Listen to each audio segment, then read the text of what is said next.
जन्नत में ले जाने वाला एक अजीम अमल।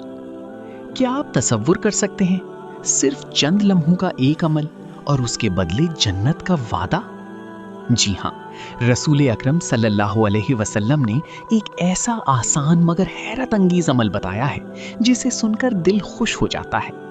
सैयदना अबू उमामा रवायत करते हैं कि नबी करीम सल्लल्लाहु अलैहि वसल्लम ने फरमाया, जो शख्स हर फर्ज नमाज के बाद आयतल कुर्सी पढ़े, उसके और जन्नत के दरमियान सिर्फ मौत बाकी रह जाती है। यानी जैसे ही उसकी जिंदगी खत्म होगी, जन्नत उसका इस्तकबाल करेगी। बलागत सही अल जामे उस सगीर 6464। जरा सोचें, हम रोजाना कितनी बातों में वक्त गुजार देते हैं, मगर अगर हर नमाज के बाद सिर्फ एक आयत पढ़ ली जाए तो ये अमल हमारी आखिरत बदल सकता है।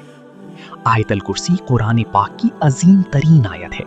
इसमें अल्लाह की अजमत, कुदरत और हिफाजत का बयान है। जो शख्स इसे यकीन और मोहब्बत के साथ पढ़ता है, वो अल्लाह की खास रहमत और हिफाजत में आ जाता है। तो क्यों ना आज ही ये नियत करें कि हम हर फर्ज नमाज के बाद आयतल कुर्सी को अपना मामूल बनाएंगे। क्या मालूम, यही छोटा सा अमल कल हमारी जन्नत का रास्ता आसान बना दे। आमीन।